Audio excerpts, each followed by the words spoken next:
Olá, o JD1 Entrevista está no ar, finalizando a série Gestação e Parto Saudável. Hoje a gente vai falar sobre alguns mitos e verdades sobre o parto com a doutora Rúbia Borges Loureiro, que é médica obstetra. Muito bem-vinda, doutora. Obrigada, estou muito feliz de estar aqui com vocês também. Doutora, vamos começar falando sobre a dilatação. Existe mulher que não dilata? Não, não existe.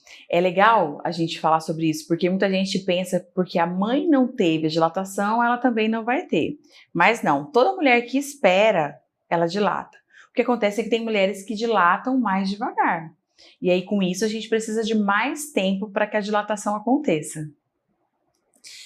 Com relação ao cordão, né, aquele mito, né, ou verdade, não sei, vamos saber agora, sobre o cordão enrolado no pescoço ou no corpo do bebê.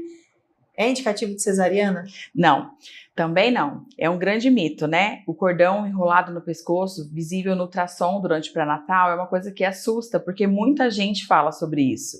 E eu brinco que eu prefiro ele enrolado no pescoço do que no ombro, porque no ombro ele tem chances de ser comprimido na parede uterina. Então é fisiológico que ele venha para o pescocinho, que no pescocinho ele vai ser ele tem menos chances de compressão. Como o bebê dentro do útero ele não respira como a gente, ele não puxa o ar pelo nariz, estar no pescoço é igual estar no pé, não tem diferença. Doutora, e muitas mães têm medo do bebê grande, né? Ele causa laceração ao nascer? Como é que funciona isso? Essa é uma pergunta também bem questionada sempre. Não está ligado diretamente ao peso do bebê ao tamanho da laceração. Eu tenho bebês pequenininhos que causaram uma laceração bem maior do que outros com bebês maiores, né? Então não é patognomônico. Todo bebê grande vai causar uma laceração? Não, não é isso que define, que determina o tamanho de uma laceração. Mas ainda assim, se causar uma laceração, é melhor uma laceração comparada a uma episiotomia, né? Porque a episiotomia já é uma laceração de segundo grau. E muitas vezes num parto, a laceração que você vai ter naturalmente vai ser uma laceração de primeiro. Muitas vezes não precisa nem dar ponto. Já a episiotomia, quando a gente corta, né? Episiotomia é o corte na vagina. Ele necessariamente precisa ser fechado. E aí a gente vai precisar dar ponto para cicatrização. Doutora, mas tem como evitar a laceração natural? Eu não posso te garantir isso. Existem alguns meios que a gente pode fazer durante o período expulsivo que a gente tem uma chance maior de que a laceração não aconteça.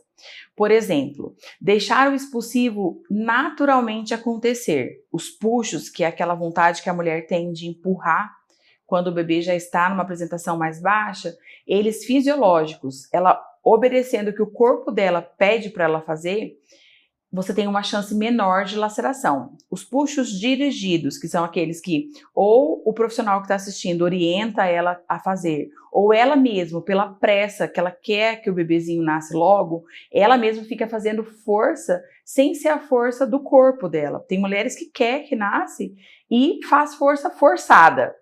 Porque o puxo ele é espontâneo, mesmo que a mulher não queira, o corpo dela faz o puxo sozinho. E quando esse puxo é induzido, forçado, o paciente quer que nasce logo, faz força mais rápido, você tem uma chance maior de laceração.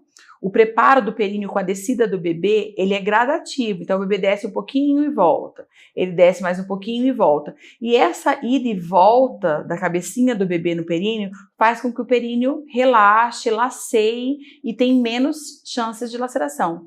Um bebê que nasce muito rápido também, né? Existem bebês que são apressados. Independente do que está acontecendo no meio, ele nasce de uma vez. Os bebezinhos que nascem de uma vez também, que ele não tem esse preparo do períneo, ele tem uma chance maior de laceração. Recomendo a fisioterapia pélvica, eu acho muito importante. Existem muitos exercícios que auxiliam bastante.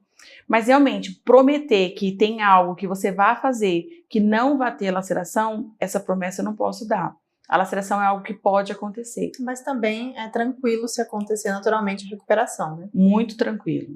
Na maioria das vezes, passa até assim, sem muitas queixas. Doutora, agora vamos falar sobre o mecônio, que é o cocô do bebê. Muitas mães têm dúvida, né, se ele realmente é um indicativo de cesariana, se ele realmente é perigoso. Fala um pouquinho pra gente. Não é todo mecônio que é indicativo de perigo, mas existem mecônios sim que determinam, que nos mostra um sofrimento fetal, né? Mas isso vai ser avaliado realmente na ausculta do bebezinho, na avaliação do BCF, do batimento cardíaco, para ver se é um sofrimento ou não. Na hora do trabalho de Na parto. hora do trabalho de parto. O mecônio em si, somente o mecônio, que é o primeiro cocô do bebê, o bebê maduro, que ele já tem uma maturidade, uma idade maior, ele faz cocô. Um bebê de 41 semanas, né, 41 semanas e pouquinho, ele vai fazer um cocô dentro da barriga. Isso é fisiológico e é natural. Isso não é sinal de sofrimento, não é sinal de nada. Pode ter parto normal, tranquilo, cuidando do batimento da ausculta do bebê. A ausculta do bebê que vai determinar se esse mecônio é um sofrimento ou não. Doutora, também muito se diz sobre uma cesariana sempre cesariana. Não é possível ter um parto normal após uma cesariana? Sim, também, graças a Deus. Hoje em dia, com as famílias numerosas, né, muitas mulheres já vieram de várias cesáreas e hoje tem partos normais após 2, 3 cesarianas. Não é contraindicação. Eu sempre peço um período de 1 ano. Eu acho legal esse período de 1 ano por segurança, né? A chance de uma ruptura uterina, que é o medo das mulheres que têm cicatriz de cesariana, ela aumenta. 1 ou 2 cesarianas aumenta muito pouco o risco de ruptura. Já a partir da 3ª, a gente tem um risco maior de ruptura uterina, mas mesmo assim não contraindica a prova de trabalho de parto. Se na prova de trabalho de parto for visto algum perigo, aí sim se indica cesárea, mas indicação absoluta de cesariana por ter 1 ou 2 cesarianas não é real.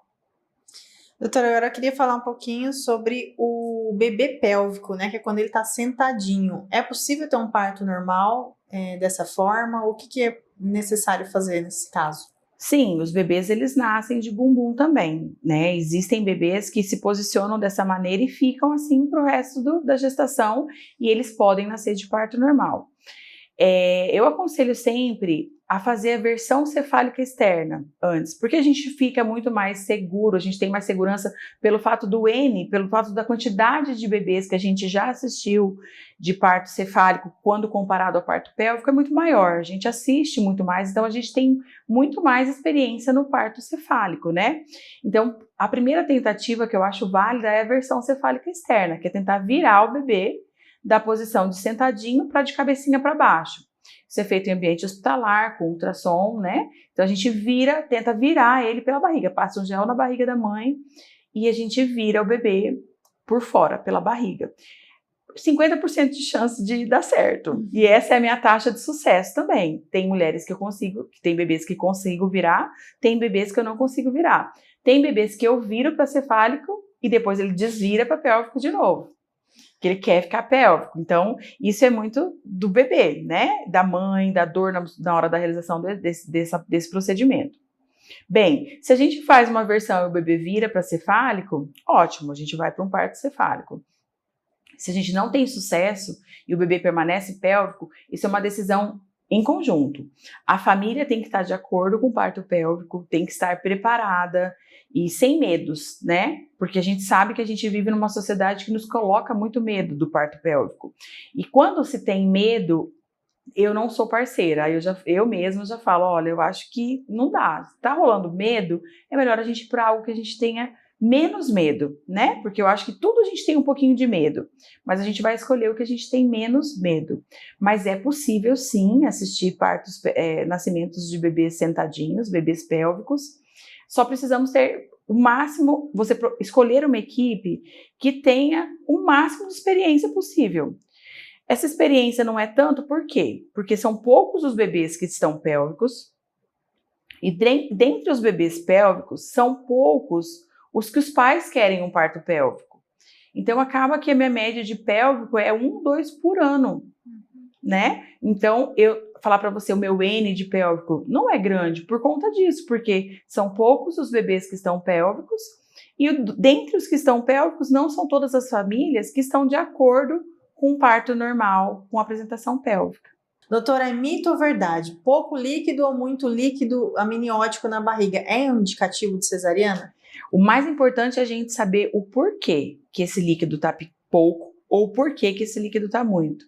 E tentar trabalhar nessa correção se a gente ainda ter tempo.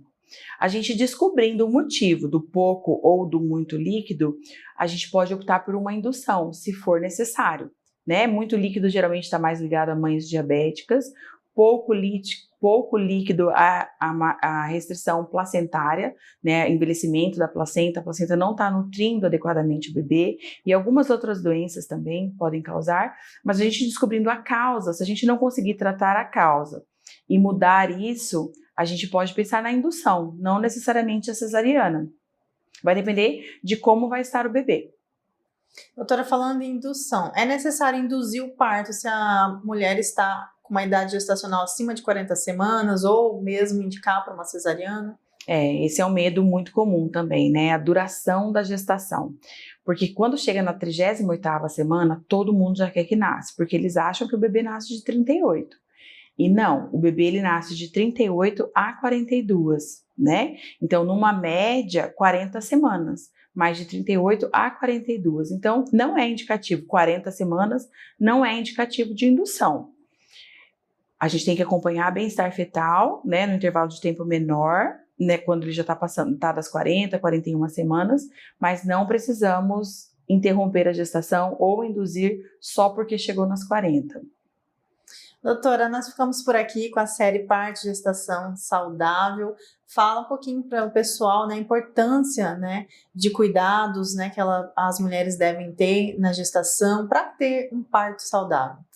Eu fico muito feliz com o convite, adoro conversar sobre isso e sem sombra de dúvida o principal é você estar com a sua mente preparada, né? Você ter consciência de tudo que você quer, ter consciência corporal também, realizar atividades físicas, comer direitinho, dormir bem, pouco estresse.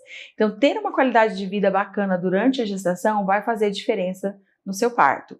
Aí o pré-natal, né, realizar os exames que seu médico ou o profissional que te acompanha solicita e se cuidar, realmente eu acho isso o mais importante. E escolher bem a equipe que você vai acompanhar. Tem que estar de acordo com as coisas que você acredita, com as coisas que você busca, com as coisas que você quer. E todas as informações que eu disse aqui foi num geral. Sempre vale você conversar com o seu médico e perguntar a opinião dele, como ele trabalha. td1noticias.com, a notícia no seu celular.